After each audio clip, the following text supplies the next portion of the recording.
오늘 같이 나누실 하나님의 말씀의 제목은 좀 깁니다. 같이 한번 읽어보실까요? 시작. 하나님을 믿지 않고 사는 것이 10배는 더 어렵습니다.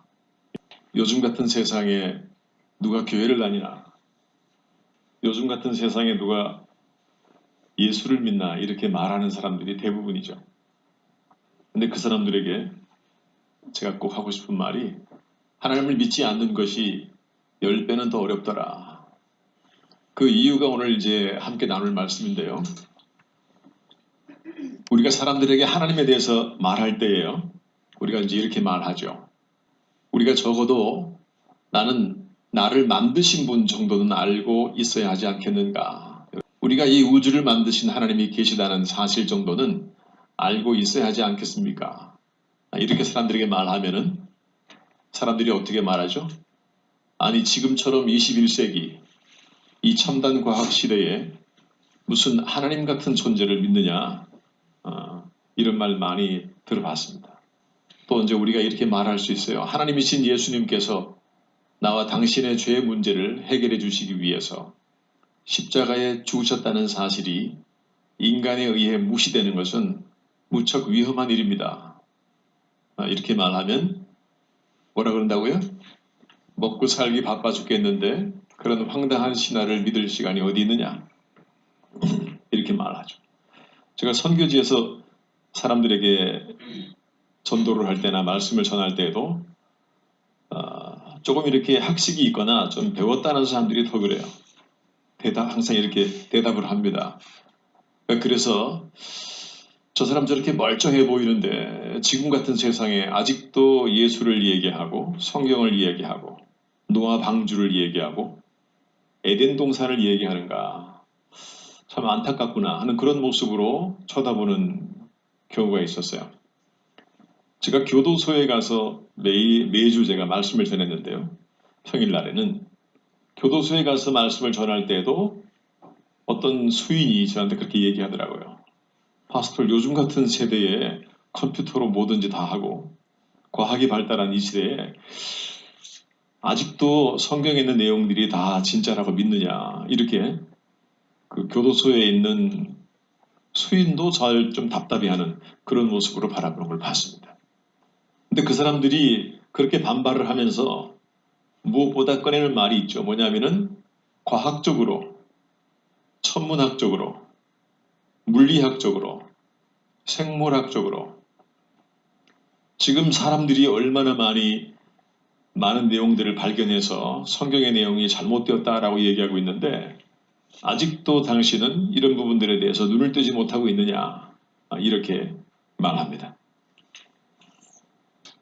여러분 인간의 인식세계에 가장 큰 영향을 주는 것은 어린 시절의 교육이죠.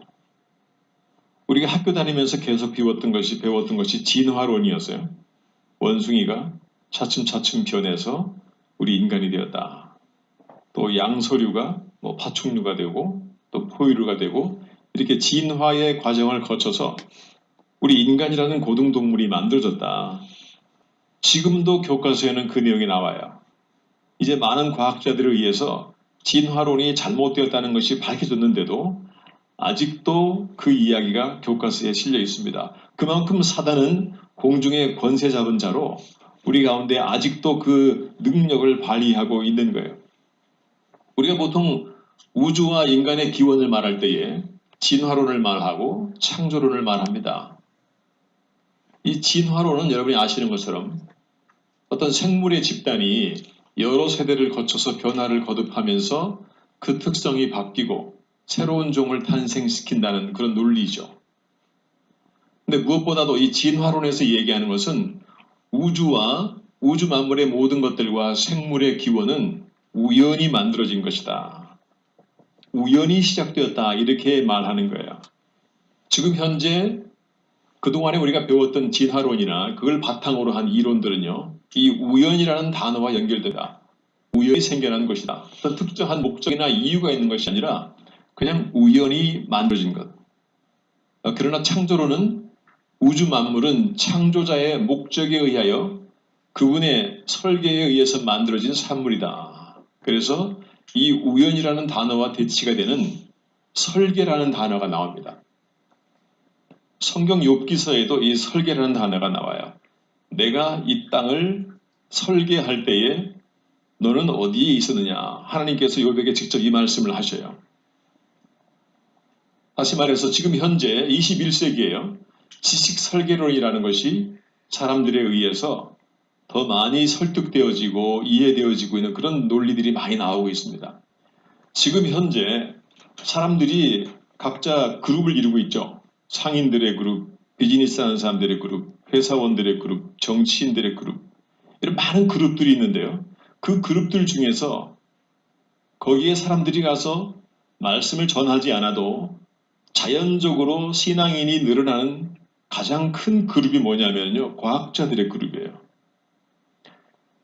우리가 21세기 첨단 시대를 살아가는데 무슨 예수를 믿느냐, 아직도 성경의 내용을 믿느냐, 이렇게 이야기하는 이 시대에 자연적으로 크리스찬들의 숫자가 증가하는 그룹이 통계에 의하면요. 가장 많은 것이 과학자들의 그룹입니다.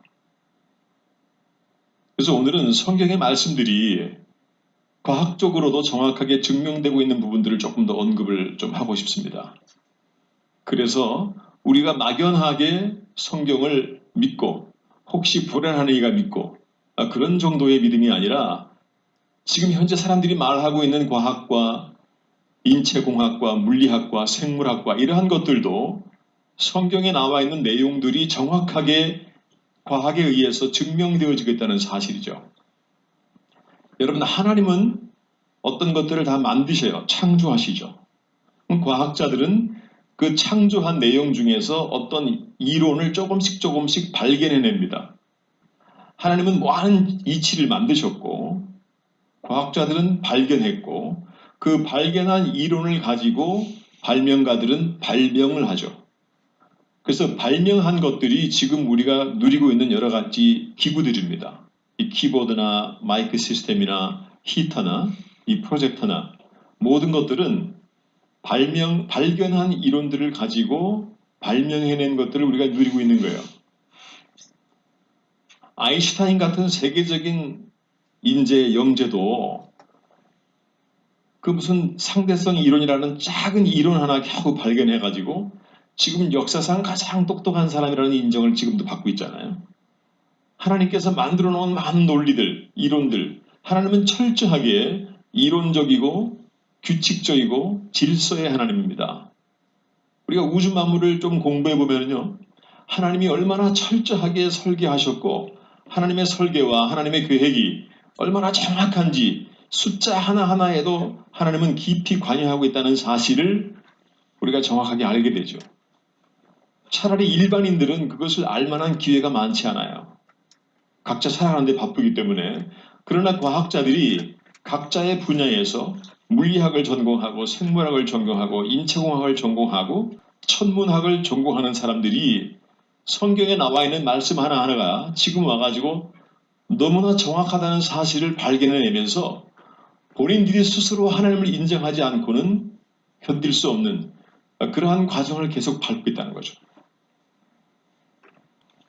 로마서 1장 20절을 보니까 같이 한번 보겠습니다. 창세로부터 그의 보이지 아니하는 것들, 곧 그의 영원하신 능력과 신성이 그가 만드신 만물에 분명히 보여 알려졌나니 그러므로 그들이 핑계하지 못할지니라. 여기 그들이라고 하는 것은 인간의 지성과 인간의 지식을 우선순위에 두고 하나님의 말씀을 좀 무시하는 그러한 단계에 있는 사람들이죠. 그들도 하나님의 능력과 신성이 하나님이 만드신 만물 가운데에 분명히 보여서 알려져 있다는 사실을 시간이 지나면서 계속 더 밝혀질 것이고 그들이 나중에는 자기들의 이론으로 하나님의 이론을 능가하지 못하기 때문에 하나님의 계심을 믿지 못하겠다고 핑계하지 못한다는 거죠.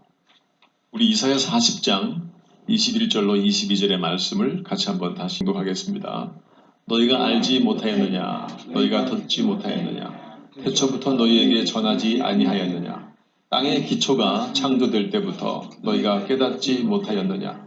그는 땅 위 궁창에 앉으시나니 땅에 사는 사람들은 메뚜기 같으니라. 그가 하늘을 차이같이 펴셨으며 거주할 천막까지 치셨고. 여러분 성경에는 궁창이라고 하는 단어가 계속 반복합니다. 궁창이라는 단어가 아마 익숙하실 거예요. 근데 궁창도 한 가지의 뜻이 아니고 22절에 나와 있는 이 궁창이라고 하는 말은요.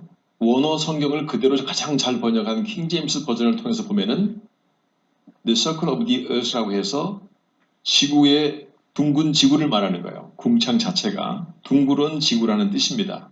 우리 그냥 그걸 궁창이라고 표현해 놓으니까 궁창이 뭔지 좀 우리 헷갈려 하는 수가 있는데 원래 이 단어가 히브리어로 쿠크라고 하는데요.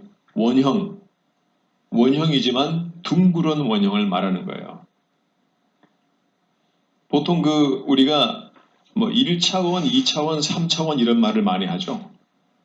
1차원은요, 그냥 점 하나 있는 게 1차원입니다. 근데 점들이 쭉 연결되면은 직선이 되잖아요, 직선이. 우리가 직선도 현미경으로 보면은 점들의 연결이잖아요. 점들이 쭉 연결되어 있는 것을 2차원이라 그러고, 그 점들이 겹쳐 있는 것을 우리가 3차원이라고 그래요. 하나님은 이 지구를 3차원의 세계로 만드셨죠. 그 3차원의 세계를 벗어나는 것을 우리가 4차원의 세계다 뭐 이런 말들을 많이 하는데 이 3차원의 세계는 이 시간과 공간과 이 입체가 존재하는 곳인데 그렇기 때문에 이 원형도 그냥 원형이 아니라 동그라미가 아니라 이렇게 둥근 구를 말하는 거죠. 코페르니쿠스라는 사람 말 들어보셨을 거예요. 그 사람이 뭐 지동설을 주장하니 뭐하니 이런 것들을 발견하기 전에 사람들은 이 지구가 평평하다고 생각했었잖아요. 그래서 배를 타고 항해를 하다 보면은 언젠가는 끝에서 이 배가 떨어진다. 그러니까 너무 바다를 멀리 나가면 안 된다. 이런 말들을 하고 했었는데 지금 이사야 선지자라고 하는 것은 기원전 600년, 그러니까 지금으로부터 2600년 전에 활동했던 하나님의 종인데 그가 하나님의 감동을 받아서 말씀을 기록하는데요. 지구가 하나님께서 땅의 기초를 창조할 때에 그 땅 위에 궁창에 앉으자니 땅에 사는 사람들이 메뚜기 같으리라. 여기 보시면은 지구가 둥글다는 것을 이사야 선지자는 말하고 있는 거예요. 그 다음에 우리가 욥기서 26장을 보시면은 같이 한번 보겠습니다.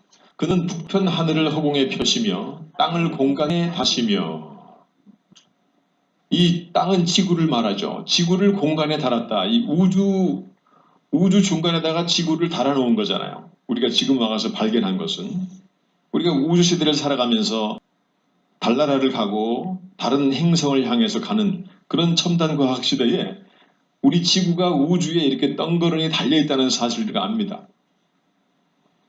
이걸 우리가 원어로 보면은 He spans the earth over nothing. 그러니까 아무것도 없는 공간에 하나님께서 둥그런 지구를 달아놓았다. 여러분 아시는 것처럼 지구라고 하는 것이요. 태양이 있으면은 태양계가 있고 태양계를 통해서 태양계 옆에 수금, 지화, 목토 이렇게 쭉 있잖아요. 그 다음에 그 세 번째가 지구고 또 다른 뭐 목성, 토성 쭉 있다가 나중에 달이 있잖아요. 그래서 달까지 우린 태양계라고 말합니다. 이 지구가 태양의 만유 인력에 의해서 하늘에 이렇게 달려 있는 거예요. 그 자리를 떠나가지 못하고 태양의 인력에 의해서 태양이 지구를 잡아당기는 구심력에 의해서 지구가 여전히 동일한 위치에서 공전하고 이게 돌고 있는 겁니다. 태양을. 쉽게 말해서 우주에 그냥 게 달려 있는 거예요. 태양을 중심으로 해서.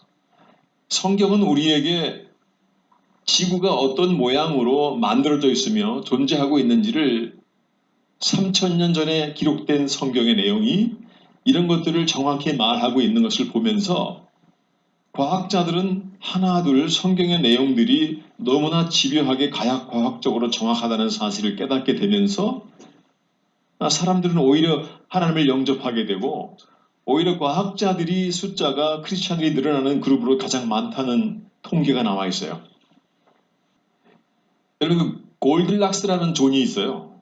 우리가 지금 과학을 공부해 보면은 이 골딜락스라는 존은 뭐냐면은 태양과 같은 중심별로부터 아주 정확한 거리에 위치해 있어가지고 물이 존재하는 생명체가 살 수 있는 그 지역을 골딜락스라고 합니다. 다시 말해서 태양으로부터 와지는 온도의 정확한 그 온도, 그 정확한 온도와 에너지를 받아서 생명체가 살아갈 수 있는 유일한 구역을 골딜락스 존이라고 말해요. 근데 그 구역에 있는 유일한 행성이 지구라는 것입니다. 지구. 수성, 태양이 있고 수성이 있고 금성이 있고 그 다음에 지구가 있어요. 그 다음에 목성이 있습니다. 목성이. 그런데 그 광활한 우주 속에 지구가 있는 요만큼만 골딜락스 존이라는 거죠. 우리가 과학을 공부해 보면요, 세계의 우주 만물의 태양과 달과 목성과 모든 행성들이요, 지구를 위해서 존재하고 있어요. 너무나 신기하고 묘해요. 즉 생명체가 살기에 적당한 구역을 통칭하는 말이 골딜락스 존인데요. 놀랍게도 태양계에서는 골딜락스 존에 있는 유일한 행성이 지구라는 것입니다. 이것을 발견한 과학자도 이것을 발견하는 즉시 크리스찬이 되었어요. 끝없이 그 무신론자로 살던 사람이 하나님의 그 존재가, 다시 말해서 뛰어난 지혜와 총명이 있는 어떤 존재가 설계하지 않고는 절대 우연히 지구라고 하는 행성이 이 땅에 생명체를 가지고 존재할 수 없다는 거예요. 이게 어떻게 우연히 될 수가 있나? 만약에 우리 지구가 태양과 조금만 더 가까웠다면 수성과 같이 대기가 없고 그 온도가 430도에 달해서 지구는 다 타버린다는 것입니다. 여러분 지금 수천억 개의 별들이죠. 그 별은요 3000도, 4000도의 온도를 가지고 있어요. 이글이글 끓고 있습니다. 그것이 우리 눈에는 밤에 반짝반짝 이렇게 보이는 거예요. 그 별들이 대부분 지구보다 크죠. 그 별들이 우주의 온도를 유지하고 있어요. 그거는 굉장히 설명하기가 복잡한 내용이지만, 그러나 지구는 그 속에서 유일하게 지구만 골딜락스 존 안에서 생명체가 유지되고 있다는 것입니다. 우리가 태양과 조금만 더 멀어지면요, 화성과 같이 물이 있어도 액체가 아닌 고체 상태로 물이 존재하기 때문에 생명체가 마실 물이나 살아갈 수가 없다는 거죠. 게다가 지구의 위치는 바닷물이 각종 화학 반응을 일으켜가지고 아미노산의 조합을 이루기 가장 적당한 수준으로 온도를 가지고 있다는 거예요. 여러분, 아미노산이 결합되어서 생명체에게 필요한 몇만 가지의 단백질과 효소와 이런 것들이 만들어져 가지고 지구상의 생명체가 살아간다는 것입니다. 그리고 그 하늘에서 번개가 번쩍할 때요, 번개가 번쩍할 때에는 그 번개 속에서 질소가 엄청 나온대요. 질소가. 근데 그 질소라고 하는 것이 이 땅에 있는 모든 초목이 꼭 필요한 내용이라고 합니다. 그러니까 번개가 좀 더 가까이에서 많이 치는 그 고산지대는요, 초목이 더 빨리 자라요. 그런데 지구와 화성 다음에 목성이라는 큰 행성이 있어요. 이 목성이 지구보다 훨씬 더 큰데, 이 목성이 존재하는 목적이 최근에 발견됐는데요. 이 목성은 이 화성과 목성 사이에 있는 소행성들이 1km 이상이 되는 큰 돌덩어리와 쇳덩어리, 그것들이 100만 개 질비에 있는데, 목성이 가지고 있는 어떤 인력으로 그것들을 끌어당기는 힘으로서 그 자리에 머물러 있지 않게 하면은 이 행성들이요, 소행성들이 튕겨나가면서 이 지구를 친다는 거예요. 그러면은 지구가 존재할 수가 없다는 겁니다. 목성도 지구를 위해서 그 크기와 그 인력을 유지하면서 존재하고 있다는 것이 발견된 거예요. 이 태양은 결코 우주에서 흔한 항성이 아니다. 항성은 스스로 빛을 발하는 고온의 항성인데, 태양의 크기와 그 태양의 수명, 또 태양이 분출하는 에너지의 분출량, 이 모든 것들이 합쳐진 것이 태양인데, 그 모든 양들이요, 지구에 가장 적당하게 분출되고 있다는 겁니다. 우주에는 그 빛을 발하지만은 태양과 달리 불규칙한 에너지를 분출하는 항성들이 대부분인데, 태양만은 지구와 정확하게 거리에 떨어져 가지고 지구가 필요한 에너지와 열을 계속 가해주고 있다는 것입니다. 그런데 지구와 태양의 거리가 조금만 가까워져도 그 행성은 생명체가 살아날 수 없는 그런 행성으로 바뀐다는 거죠. 자, 태양과 지구의 거리가 1억 4,960만 킬로미터래요. 근데 이 사이에 태양이 지구를 끌어당기는 이 구심력과 지구가 태양과 멀어지려고 하는 원심력, 뭐 그 내용들이 뭔지를 우리가 정확히 알 필요 없지만 설명하면 길지만 구심력과 원심력이라는 단어는 많이 들어보셨을 거예요. 그래서 태양과 지구 사이에 운되고 있는 구심력과 원심력이 수천 년 동안에 동일하게 유지가 되고 있음으로 말미암아 이 지구가 태양을 1년에 한 바퀴 돌아요. 그래서 한 해 그러죠. 한 해 365일 걸린다고 합니다. 그래서 그 태양을 말하는 해년을 사용해서 우리가 1년, 2년, 3년 그러잖아요. 이 지구가 태양을 1년에 한 바퀴 돌면서 이 태양으로부터 가장 적당한 에너지와 열의 양을 받아서 이 지구에 있는 모든 생명체가 생명을 유지하고 있다는 거죠. 그런데 지금 현재 어떤 과학자들이 어떤 얘기를 하냐면은 우리가 왜 핵폭탄이 터질까봐 걱정을 많이 하잖아요.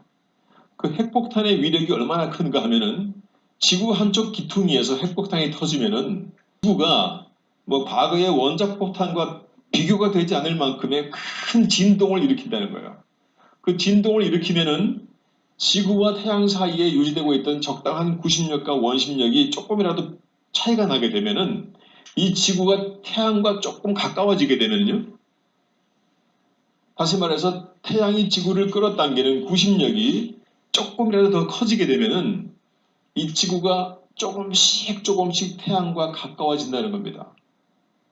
돌고 있는 지구가 조금씩 원을 더 크게 그리면서 태양과 가까워지기 시작을 하면은 가속도가 붙어가지고 지구가 태양과 더 많이 가까워지면서 어느 정도 거리만 가도 태양에 의해서 불타버린다는 겁니다. 그게 불의 심판일 수도 있다. 이렇게 얘기하는 사람들도 있어요. 그건 성경적인 내용은 아니지만 그런데 성경 보시면요. 불의 심판이 일어날 때에 하늘의 별들이 땅으로 떨어질 것이며 이런 표현들이 나와 있어요. 성경에. 왜 우리가 기차를 타고 쭉 가다 보면은 밖에 가로수가 떨어지는 거잖아요.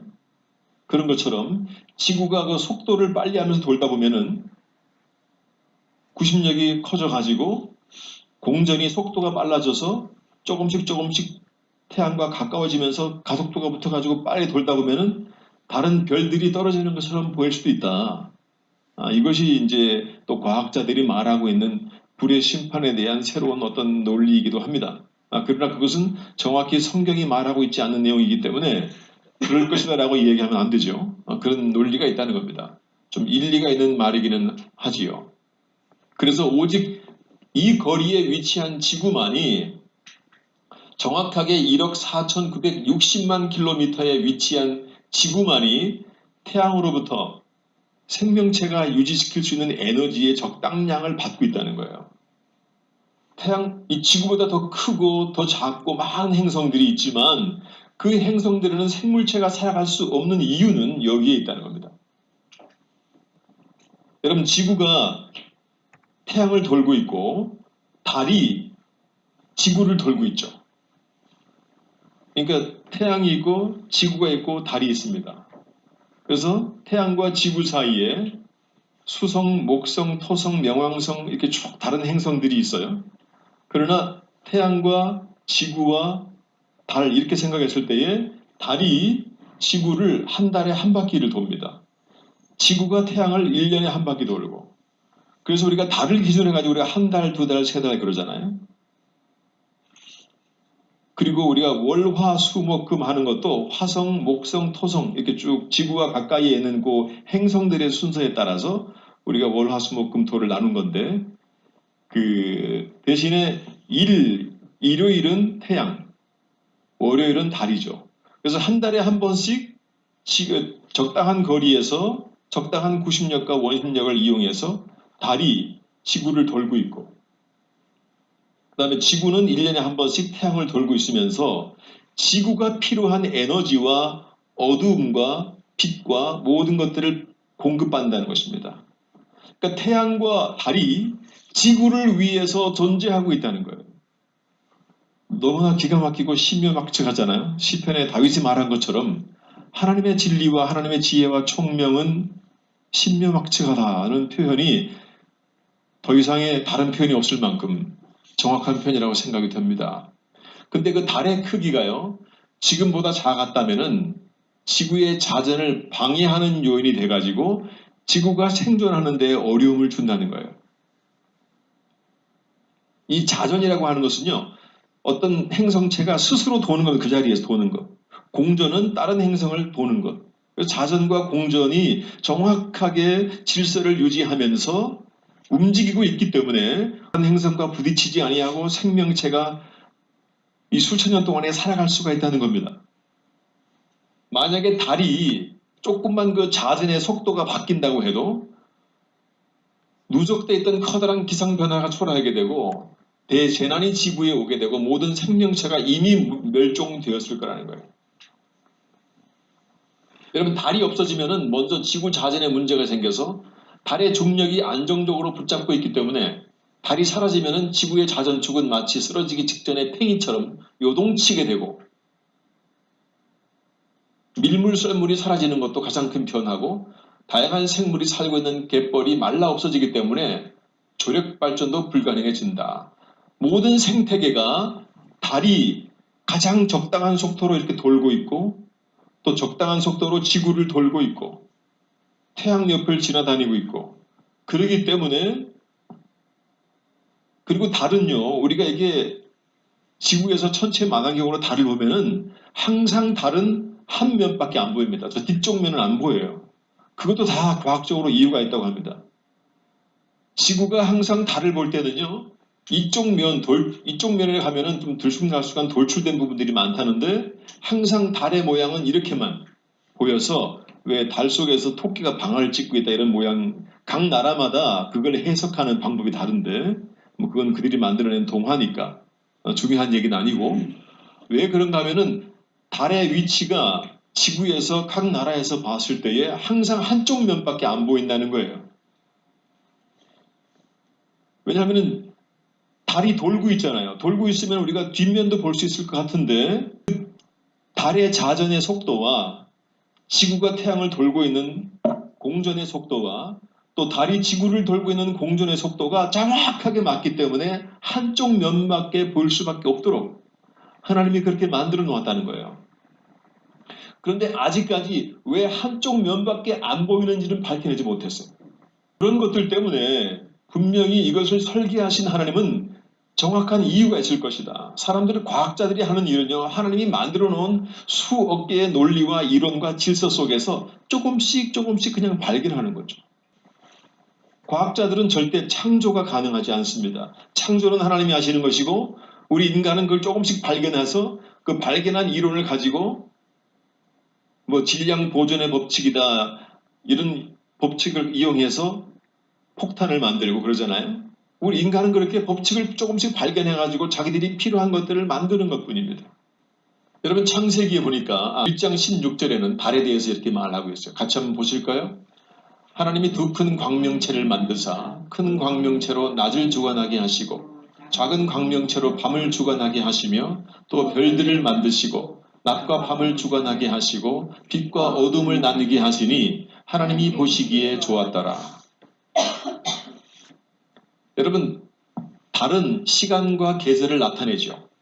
밤을 주관하는 빛으로 역할을 감당하면서 역시 밤을 주관하는 빛으로의 그 달의 소임을 다하고 있는 거죠. 하나님이 만들어 놓으신 모든 행성들은 이 지구를 위해서, 하나님의 목적을 위해서 본인들의 소임을 절대 한치의 오차 없이 계속 그 소임을 다하고 있는 거예요. 그래서 태양이 낮을 주관하고 달이 밤을 주관해서 적당한 빛의 밝기를 통하여서 밤과 낮을 구분해주는 역할을 하고 있다는 것도 하나님의 질서와 하나님의 원칙 속에 이루어진 하나님의 창조의 결과물이라는 사실입니다. 여러분, 지구의 질량이 생물이 살 수 있는 가장 적당한 값으로 되어 있다는 거예요. 질량이라는 단어가 어려운 단어는 아닙니다. 이 무게라고 하는 것이 있고요. 질량이라는 것이 있는데 이걸 쉽게 이해하려면 우리가 저울에도 이런 게 있잖아요. 이 저울에 초가 있어가지고 이 용수철이 이렇게 늘어나면서 무게를 다는 거 있죠. 이렇게. 이거는 이제 무게를 말하고 중력을 말하는 건데, 그러나 질량은 우리가 보통 금덩어리 같은 거 질량을 잴 때는 양쪽에 이렇게 양쪽에 있어가지고 이쪽에다가 1g짜리를 놓고 이쪽이 똑같이 평행이 될 때에 여기 있는 것이 1g이구나. 그때 이것이 질량입니다. 질량. 근데 이 질량이라고 하는 것은 어떤 특정한 물체가 질량이 있으면요. 이거를 삶아가지고 물로 만들어도 그 질량은 변하지 않는다는 거예요. 또 이것이 나중에 기체가 되어서 증발해도 그 질량이 변하지 않는다는 겁니다. 다시 말해서 지구상에 있는 모든 물질은 태워 없어지든지 삶아서 물이 되든지 녹여버리든지 그 질량을 유지하고 있기 때문에 지구라고 하는 것의 질량이 지켜진다는 거예요.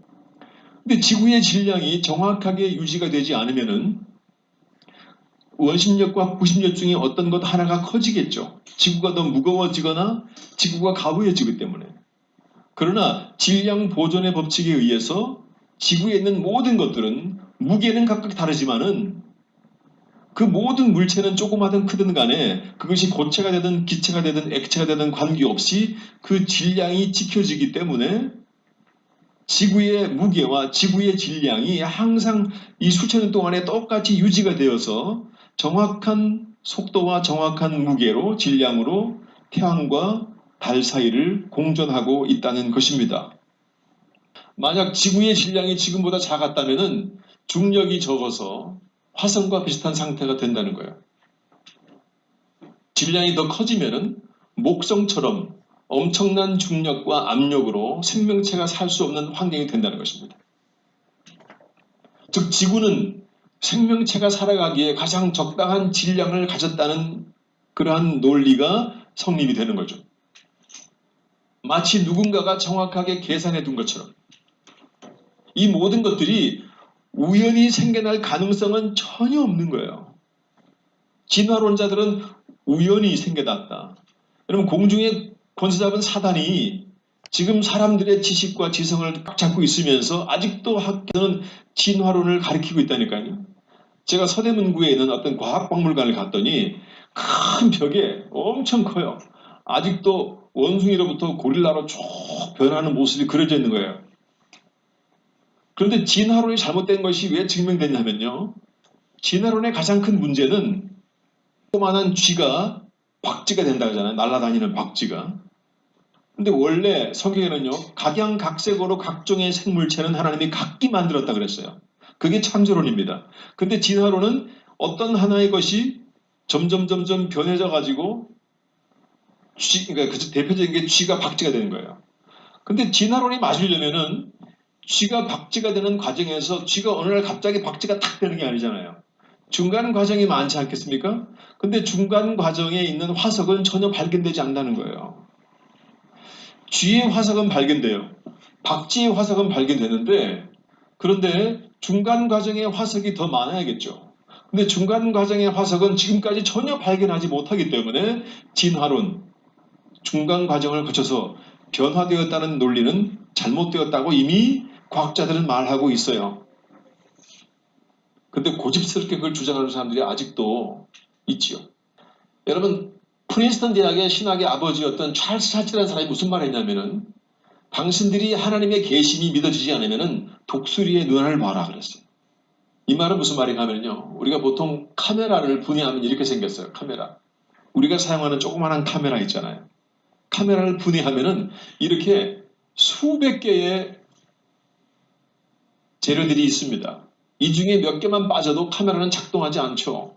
근데 이 카메라는 생물체의 동물이나 인간의 눈의 원리를 이용해서 카메라의 원리를 만든 거예요. 다시 말해서 하나님이 만들어 놓으신 이 원리를 발명가들이 해내서 그 원리를 이용해서 카메라를 발명한 것입니다. 그런데 어느 날 갑자기 이 부속들이 서로 약속해가지고 전화해가지고 날짜를 잡아서 2020년 4월 5일 날 우리가 세신 그린코어에 딱 모여서 합체하자. 그래가지고 갑자기 어느 날 모여가지고 딱 카메라가 된 게 아니잖아요.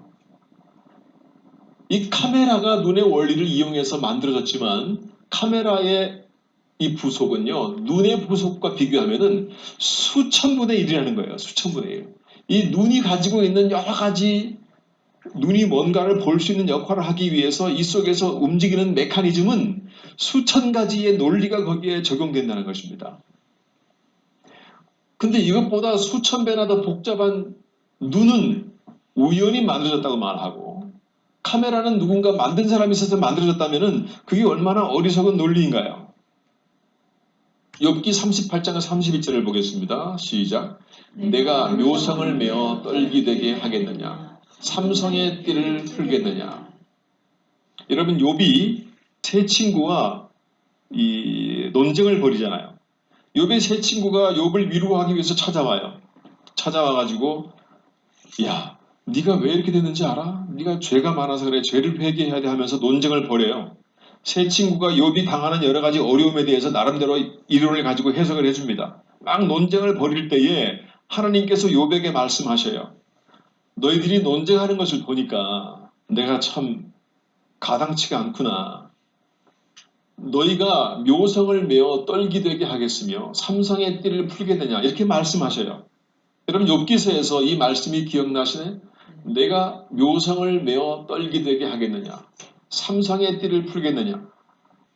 먼저 삼성의 띠라고 하는 것이 뭐냐면은 우리가 하늘을 보면은 오리온 자리가 있어요. 오리온 자리. 별 4개가 밝게 빛나고 그 뒤에 조금 더 작은 별들이 이렇게 이 모양으로 있습니다. 여기 하나, 둘, 셋, 넷. 요 4개의 별이 가장 모든 별자리의 중심이에요. 이 별자리 중간에 3개의 별이 이렇게 있어요. 이게 뭐 그리스 로마 신화에 오리온이라고 하는 그 존재와 사랑에 빠져가지고 뭐 화살을 쐈는데 뭐 그런 여러 가지 그리스 신화가 있는데 이게 오리온 자라 그래요. 마치 장군이 방패를 들고 활을 겨누고 있는 것 같은 그런 모습이다 해가지고 사람들은 오리온 자라고 말하는데 이 삼성의 띠라는 것이 뭐냐면요.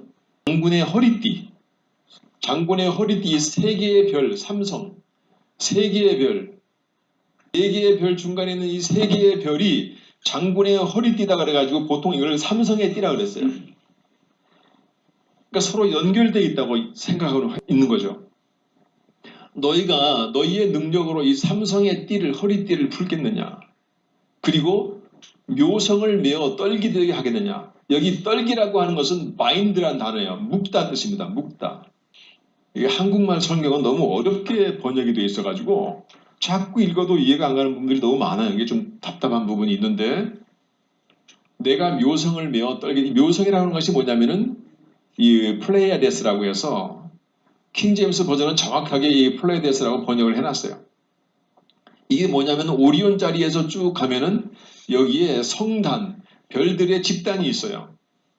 근데 이 12개인 줄 알았는데 최근에 천문학자들이 아주 그 고농도의 광학 망원경으로 보니까 수천 개의 별들이 흩어져 있는 거예요. 이렇게. 이게 서로 이렇게 뭉쳐 있다고 생각했는데 다시 말해서 흩어져 있는 수천 개의 별을 너희가 묶을 수 있겠느냐 이런 뜻입니다. Canst thou bind the sweet influences of Pleiades? 이 성단에 흩어져 있는 수천 개의 별들을 너희가 떨기되게 묶을 수 있겠느냐 이런 뜻입니다. 이게 묘성이고 이게 삼성의 띠예요. 다시 말해서 이 수천 년 전에 기록된 성경 말씀 속에 이렇게 정확하게 하늘의 별자리를 꿰어서 그걸 응용해서 하나님이 말씀하고 있다는 사실입니다. 이것이 천문학자들에 의해서 이 말씀이 발견되면서 천문학자들이 크리스찬이 되어가는 거예요. 그래서 그들이 만든 것이 창조과학회라는 것이죠.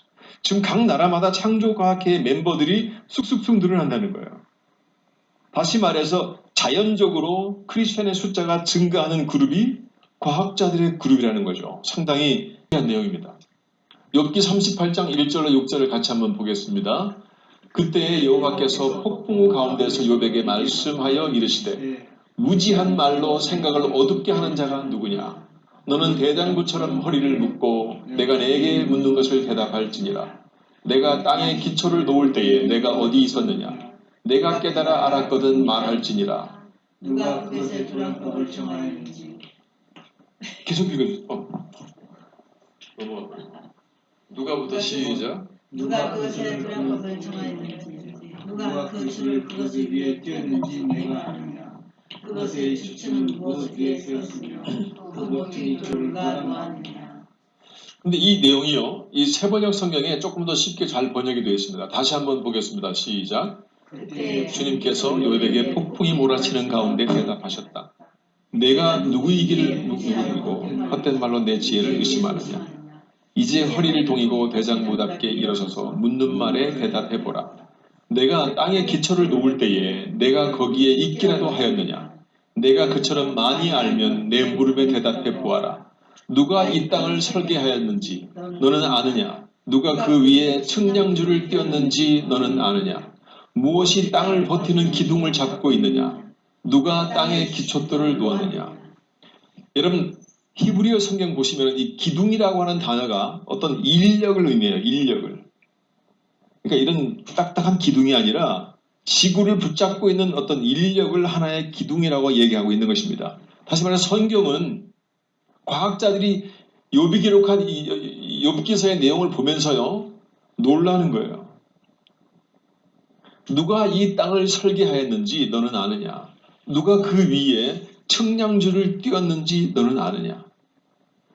우주가 존재하는 이유 하나하나가 지구와 땅 사이에 지구와 태양 거리가 1억 몇천만 킬로미터 이 정확한 그 수치 하나, 이 측량줄을 띄워서 이 우주 만물을 창조하신 하나님의 그 원리와 지혜와 총명함과 질서는 무엇이 땅을 버티는 기둥을 잡고 있는지 너희가 아느냐. 욥의 세 친구가 인생에 대해서 이야기하고 있는 거예요. 내가 옳다, 네가 옳다, 내 생각이 옳다고 분주하게 논쟁하고 있을 때에 하나님께서 간섭하신 겁니다. 욥에게. 여러분, 욥의 세 친구는요, 욥의 고통에 동참하기 위해서 찾아온 친한 친구였어요. 순수한 우정을 가지고 선한 의도를 가지고 그들이 욥을 찾아왔지만은 결국 그 어떤 말로 욥을 위로해도 욥에게는 답이 되지 못했고 욥에게는 위로가 되지 못했어요. 근데 이 세 친구가 상당히 중요한 상징적인 의미를 가지고 있습니다. 이 엘리바스라는 말의 이 단어의 뜻이, 이 사람의 이름의 뜻은 하나님은 심판을 내리신다. 이 엘리바스라고 하는 사람이 어떤 상징적인 인물인가 하면은 자신의 관찰과 경험에 많이 의존하면서 마치 신학자처럼 인간이 겪고 있는 내용들을 신학적으로 판단해주는 어떤 이론가예요. 그래서 엘리바스가 말하기를 하나님이 너를 책망하시며 너를 심판하심이 너의 경건함 때문이냐, 내 악이 크지 아니하냐, 내 죄악이 끝이 없느니라. 다시 말해서 이 세 친구의 공통된 말이 뭐냐면요, 이 빌닷도 이름의 뜻이 논쟁의 하나님. 다시 말해서 하나님을 논쟁 가운데 끌고 와서 하나님을 논쟁거리로 만드는 거예요. 인간의 전형적인 모습이죠. 이 소발은 거칠다는 뜻입니다. 아주 완고한 도덕주의자고 이 교조적인 근본주의자인데 도덕을 말하면서 하나님의 무자비함을 주장하는 자예요. 마치 크리스찬인 듯 하면서 세상의 지성인인 듯 하면서 하나님과 관계된 인생에서 일어나는 일들을 나름대로 조직적으로 분석해서 결국에는 하나님의 무자비함을 말하고 하나님의 사랑 없음을 말하고 하나님의 무질서함을 말하는 거예요. 그럴 때 욥이 그 말을 들었을 때에 욥의 마음속에 하나님과 조금씩 멀어지잖아요. 그때 하나님이 직접 욥에게 말씀하신 거죠. 친구들의 말을 기울일 것이 아니라 이 땅을 만드신, 기초를 만드신 내 말을 내가 들을지니라 하면서 욥이 그때부터 하나님의 말씀에 직접 듣고 위로를 받기 시작해요. 이 세 사람의 말을 들어보면 공통점이 뭐냐면은 죄를 자꾸 지적을 해요. 죄 때문에 그래. 네 죄 때문에. 죄를 회개해야 돼. 회개해야 돼. 하나님의 뜻이라고 그래요. 하나님의 뜻이라고. 여러분, 하나님의 사람들이 가장 사용하면은 위험한 말이 뭐냐면 하나님의 뜻입니다. 누군가가 어려움을 당했을 때에 하나님의 뜻이야. 이게 얼마나 잔인한 말인지 몰라요. 이게 얼마나 하나님을 무자비하게 만드는지 모릅니다. 하나님의 절묘한 뜻을 정확하게 이해하지 못하고 인간이 작은 상식 가지고 작은 체험과 경험과 이성으로 쉽게 하나님을 무자비하게 만들어버리는 그러한 말들, 자기들이 편리하게 자기들에게 유리할 때는 하나님의 뜻이라고 말하면서 긍정적으로 말하는 것 같지만 그 말을 너무 남용하는 사람들은요, 하나님의 이름을 망령되이 이끌 가능성이 참 많아요. 그러면서 이들이 죄를 말하지만은 죄의 결과나 죄의 해결책을 전혀 제시하지 못하고 있다는 공통점을 보이고 있는 거예요. 이런 말씀이 이제 결론으로 갑니다. 제가 이것을 다 설명하겠다는 게 아니에요. 화면 딱 보니까 딱 진리죠. 예. 이거 뭐 설명할 게 없어요. 여러분 성경에 보시면요, 아담과 노아 때까지 족보가 쫙 기록이 되죠. 아주 정확하게 기록됩니다. 마치 회계가 장부를 기록하듯이 정확하게 기록이 돼요. 노아부터 아브라함까지의 족보가 또 쫙 기록이 돼요. 그 다음 또 아브라함 이후로 쭉 자손들이 족보가 기록이 됩니다. 에서의 후손, 그 다음에 야곱의 후손 쭉 기록이 되고, 그러면서 항상 하나님의 사람들은 하나님을 말할 때에 아브라함과 이삭과 야곱의 하나님 이렇게 말합니다. 그리고 우리가 마태복음, 누가복음도 보면은 족보부터 나오죠. 성경책을 읽으면서 도대체가 무슨 족보가 이렇게 중요해. 뭐 누가 낳고 누가 넣고 뭐 이렇게 쭉 나오는 거 보면서 우리가 좀 질려하잖아요. 근데 이 족보라고 하는 것이 뭐냐면요, 하나님께서 세밀하게 내가 태어난 그날, 너를 태어나게 하기 위해서 존재했던 너의 할아버지와 그 할아버지와 그 할아버지 모든 과정을 다 알고 있다는 당신의 시야를 우리에게 보여주는 거예요. 너의 아픔과 자손 대대로 내려오는 아픔부터 시작해서 지금 너희들이 경험하고 있는 그 아픔, 너희 아픔의 모든 것들을 다 내가 일일이 보고 있고 세세하게 관찰하고 보고 있으니까 그거를 지켜보는 나에게 위로를 받으라는 것입니다. 족보는 그렇게 크게 중요한 의미가 아니에요. 하나님이 우리 인생의 모든 과정들, 우리가 태어난 과정 하나하나부터, 여러분 최근에 과학자가 발견한 논리 중에 또 하나 신기한 게 뭐가 있냐면요, 모든 인간이 한 어머니에게서 태어났다는 사실이 발견됐어요. 인간의 유전자를 분석해 보니까요, 인간마다 각기 다른 약간의 유전자들이 다르지만은 그러나 한 어머니로부터 올 수밖에 없는 유전 형자들이 있다는 거예요. 그걸 발견한 과학자들이 말하는 것은 모든 인류는 한 어머니로부터 올 수밖에 없는 존재구나. 밝혀진 유전인자의 공학에 의해서 그렇습니다. 이부로부터 인간들이 쭉 연결이 되면서 그 족보 하나하나를 하나님이 꿰고 있어요. 다시 말해서 그래서 하나님은 죽은 자의 하나님이 아니라 산 자의 하나님. 죽어 있지만 그러나 하나님 앞에서는 그들은 살고 있는 거죠. 그분은 부활의 하나님이시니까. 그 부활의 하나님은 빈틈없이 우리의 삶을 지키고 있는 거예요. 우리 신앙이라고 하는 것은 보통 기적을 찾아다니는 사람들 있잖아요. 주로 신앙인들 보면요, 막 보따리 싸들고 다니면서 기적만 일하는 찾아다니는 아주 위험한 사람들이에요. 그 사람들의 특징이 뭐냐면은 자기의 삶에 사사롭게 일어나는 일에는 하나님이 간섭하지 않는다고 생각해요. 기적이 일어나는 그 자리에만 하나님이 계신다고 믿는 거예요. 여러분, 기적은 절대 중요하지 않습니다. 사람들이 예수님을 쫓아올 때에 예수님께서 너희는 표정만 보고 기적만 보고 싶어서 나를 찾아오니까 이렇게 말씀하시면서 예수님이 기적을 일으키는 일들을 많이 절제합니다. 저들은 그것만을 추구해서 나를 쫓아오는구나. 내가 말하고 싶어하는 하나님의 마음, 진리의 말씀, 이거에는 깊이 관심이 없고 그것들은 지루하니까 또 잘 이해도 안 가니까, 그러나 겉으로 보이는 놀라운 기적들, 막 이적들, 이런 것만 보면서 쫓아오는 거예요. 그들은 예수님이 십자가에 죽으셨을 때 다 도망갔습니다. 그러나 진짜 신앙은요, 이 우주를 치밀한 설계와 계획 속에 만드신 그 하나님이 나라고 하는 존재를 이브로부터 태어나게 하셨고 나의 아버지와 나의 어머니, 나의 모든 인간의 관계를 다 알고 계시는 그 하나님, 내 가정의 내 삶의 모든 부분들을 다 지키시고 통찰하시는 그 하나님, 치밀하게 지키는 그 하나님이 오늘 내 삶의 한 걸음 한 걸음에 동행하시는 하나님, 그것을 인정하면서 그분과 동행하는 삶을 사는 것이 진정한 신앙이라는 것이죠.